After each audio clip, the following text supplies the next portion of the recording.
오늘 주신 하나님의 말씀은 시편 4편입니다. 할렐루야. 오늘도 우리 하나님의 도우심으로 놀랍고 아름다운 일이 넘치게 임하실 줄로 믿습니다.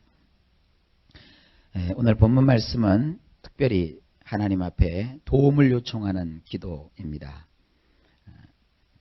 내 의의 하나님이여. 참 하나님을 호칭할 때 이 의의 하나님, 나의 의로움의 하나님. 자, 이것은 이 말씀이 담고 있는 뜻은 뭐냐면 여기 의라고 하는 것은 찌두케노라고 합니다. 나의 의가 되시는 하나님 찌두케노. 그 찌두케노, 의를 추구하고 또 옳은 것을 바라보며 옳은 것을 붙잡는 그러한 삶의 자세를 여기서 볼 수 있습니다. 이것은 다윗의 시입니다. 다윗은 얼마든지 자기의 권력과 자기의 힘과 자기의 생각과 자기의 판단과 자기의 지혜로 자기 인생을 자행자지할 수 있는 그런 자였습니다. 그런 능력을 갖춘 자였습니다. 그러나 그는 의를 추구했어요.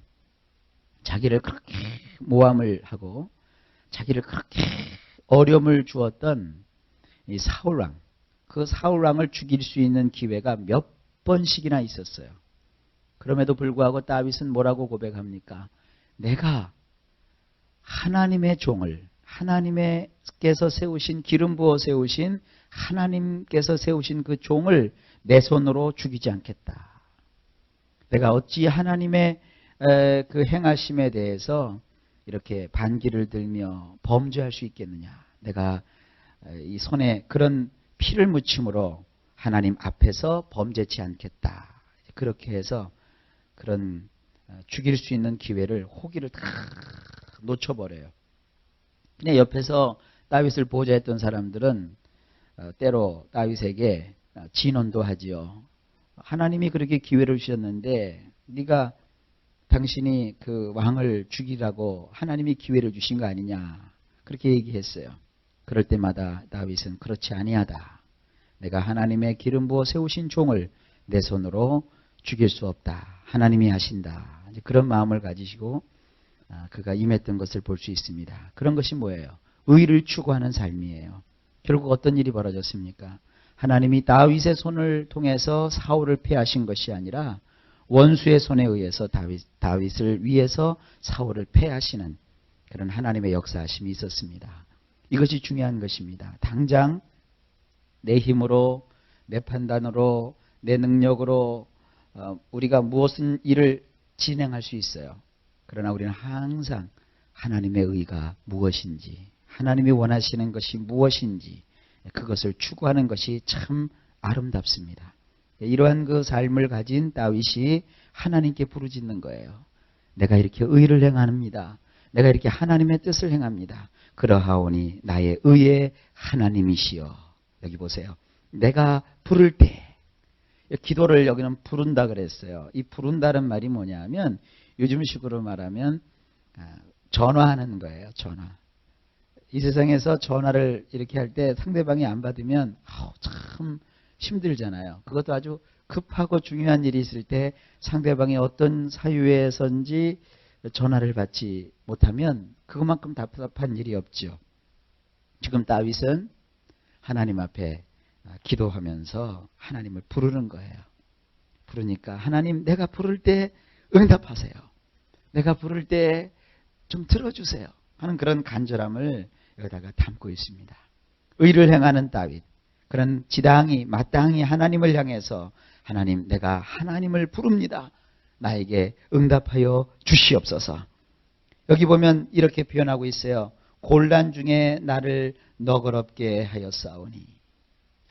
이거 참 얼마나 귀한 표현입니까? 이 곤란이라고 하는 것이 뭐냐면 내가 아주 어려울 때, 내가 아주 힘들 때, 내가 아주 지쳐 있을 때, 내가 많은 일들로 인해서 혼란스럽고 힘들 때 여기 보면 하나님이 나를 너그럽게 하셨다 그랬어요.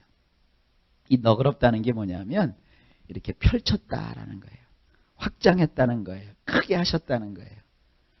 여기 하나님의 그 법이 나와요. 우리는 그런 생각하죠. 아무런 어려운 일도 없었으면 좋겠다. 또 나를 힘들게 하는 사람도 없었으면 좋겠고, 나의 인생에 아무런 사건도 일어나지 않았으면 좋겠다. 저도 그렇게 원하고 또 그렇게 되기를 바랍니다. 그런데 삶을 살다 보면 이런저런 어려운 일들이 나의 삶 속에 주어져요. 근데 다윗은 그 어려움 때문에 내가 망했다, 그 어려움 때문에 내가 곤란을 받아서 쓰러졌다, 그렇게 되어 있지 않아요. 그런 곤란함과 그런 어려움이 있었는데 그때에 하나님께서 나를 넓히셨다, 나를 확장하셨다, 나를 키우셨다, 나를 크게 하셨다라는 거예요. 여러분도 그런 고백이 있기를 주의 이름으로 축복합니다. 고난은 없었으면 좋겠다 이게 아니라, 고난이 와도 그 고난을 어떻게 내가 받아들이고 어떻게 해석하느냐에 따라서 고난이 유익이 될 수도 있고, 또 고난이 나를 정말로 잡아서 넘어뜨리는 큰 악조건이 될 수도 있는 것입니다. 하나님이 주신 믿음의 힘으로 그 어려움을 이기고 극복하는 그런 과정 속에서 하나님은 나를 크게 해주시는 거예요. 그릇이 넓어야 주님이 주시는 축복을 담을 수 있는 그 범위가 커지는 거예요. 간장종지만한 이런 그릇을 가지고 있으면 하나님이 아무리 쏟아 부어 주셔도 간장종지만큼밖에 못 받아요. 큰 그 독처럼, 큰 항아리처럼 넓혀졌을 때 그 항아리에 많은 축복이 담기는 것이에요. 그러니까 여러분, 우리는 기쁠 때는 기뻐서 좋고, 또 어떤 크고 작은 어려움이 있을 때는 그 어려움을 견딜 때는 참 곤란하고 힘들어도 그걸 통해서 나를 넓혀주시는 이 하나님을 보시길 주의 이름으로 축복합니다.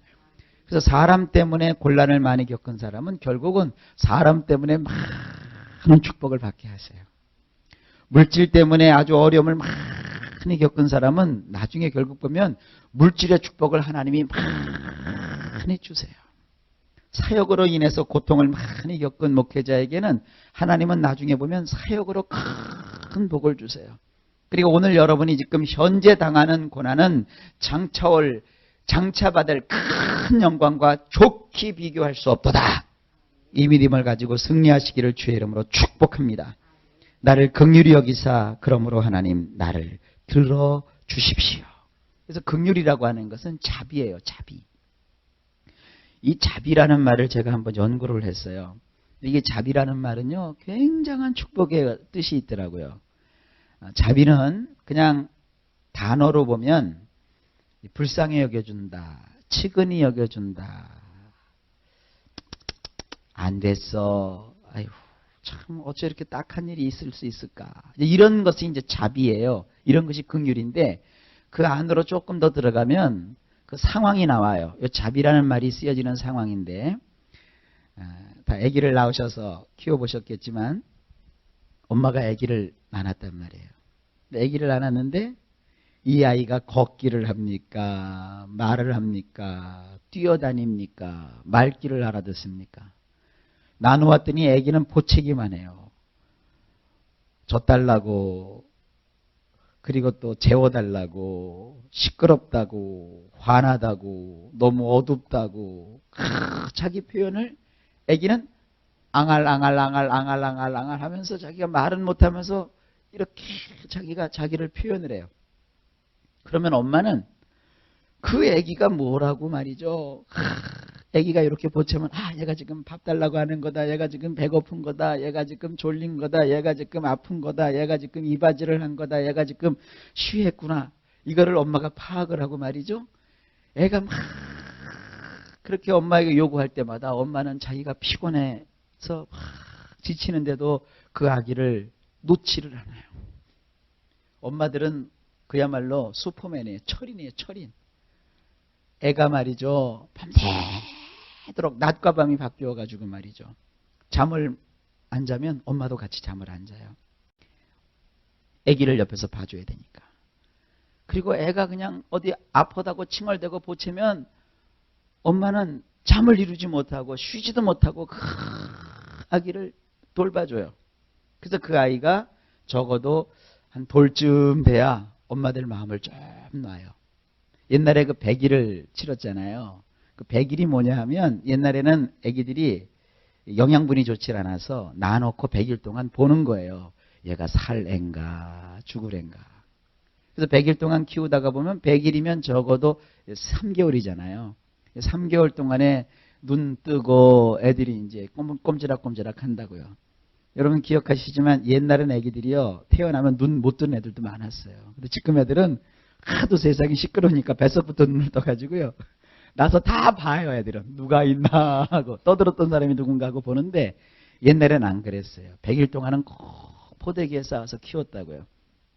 그리고 이제 1년이 되면 돌이라고 하잖아요. 돌쯤 돼야 그때 이제 애가 좀 아장아장 걷기도 하고 빠른 애들은 그래서 얘가 이제 사람이구나. 그래서 돌잔치를 크게 해주는 거였어요. 그런데 그 아기를 키울 때 그 아기가 배고프다고 막 보챌 때 그 아이를 엄마가 품에 안아가지고 젖을 물려서 젖을 먹이는 거. 그게 자비라는 거예요. 아기가 엄마에게 뭐 당장 효도해 주는 것도 없고 당장 고맙다고도 안 해요. 그런 아기가 엄마 젖을 맛있게 먹고 새근새근 잠 잘 들면 엄마는 그것으로 보람을 여기잖아요. 다른 거 바라보지 않잖아요. 그래서 네가 잘 크기를 바래. 네가 정말 착한 사람으로 크기를 바래. 네가 잘 되기를 바래. 이게 엄마의 마음이잖아요. 그게 뭐예요? 그게 자비예요. 얼마나 대단한 겁니까? 하나님께서 말이죠. 우리를 예수 믿게 하시고 하나님께서 우리를 신앙으로 불러주시고 너는 나에게 뭐 큰 일을 해라. 이런 엄청난 일을 감당하라. 그거는 나중 얘기예요. 하나님은 어미의 마음으로 그런 자비하심으로 어미가 자식에게 그 치기는 여겨서 해가 배고프면 어떡하나 하는 마음으로 젖을 물림처럼 우리를 돌아봐 주시고 우리를 살펴주시고 우리를 보살펴 주시고 우리를 붙잡아 주시는 것 이것이 뭐냐? 이것이 긍휼이고 이것이 자비예요. 하나님 나를 긍휼히 여기셔서 그러니까 이제 뭐예요? 나의 기도를 들으소서. 더 가깝게 다가오죠? 여러분 오늘도 하나님이 여러분을 품어주십니다. 오늘도 하나님이 여러분의 기도를 들어주십니다. 하나님 앞에 그런 마음으로 간절히 호소하시고 외치십시오. 기도해도 나는 기도를 하나님이 응답하지 않으세요. 들어도 하나님은 내 말에 귀를 기울이지 않으세요. 그렇게 말씀하지 마세요. 그거는 하나님이 주시는 마음이 아니라 여러분이 연약한 마음을 가졌기 때문에 그런 생각을 하시는 거예요. 하나님은 우리의 몸짓 하나하나, 표정 하나하나, 마음 하나하나를 다 일일이 신경 쓰시면서 우리를 품어주시는 긍휼을 베푸시는 하나님, 자비의 하나님이신 것을 믿으시기를 주님의 이름으로 축복합니다. 그래서 이제 말하죠. 인생들아 어느 때까지 나의 영광을 변하여 욕되게 하며 허사를 좋아하고 괴유를 구하겠는고. 여호와께서 자기를 위하여 경건한 자를 택하신 줄을 너희가 알지어다. 까불지 말라 이거예요. 세상 사람들아, 나의 원수들아, 더 이상 나를 향하여서 너희가 승리의 궤가를 부르지 말라. 왜냐하면 그러한 자비의 하나님께서 내가 부를 때에 들으시기 때문이다.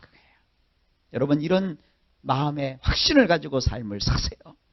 그러니까 사람 멱살 붙들고 흔들어서 뭘 얻으려고 하지 마시고 하나님의 자비를 의지해서 하나님께 나와서 기도하고 하나님께 매달리면 하나님이 응답해 주시는 거예요.